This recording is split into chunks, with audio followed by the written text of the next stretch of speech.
Good morning, everyone. I am going for a walk on Camino del Sol in Green Valley.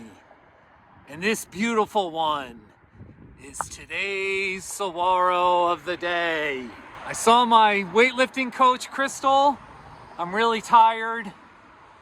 And so I said, I'll just drive down this main road and pick a saguaro.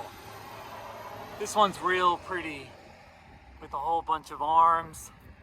Hey, see those branches? I'm guessing that used to be a nest. That used to be a bird's nest. Very interesting. Now I'm naming this saguaro the HONKY TONK Cactus because I was listening to country music this morning, and the HONKY TONK Cactus. And holy cow, that's got some spikes. Ooh! Really, there's a lot of spikes on that. Ow!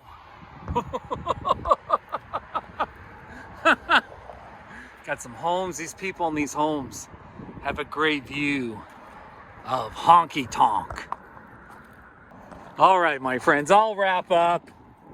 Hey, I appreciate you watching. And you know my line. Make it a great day in the desert.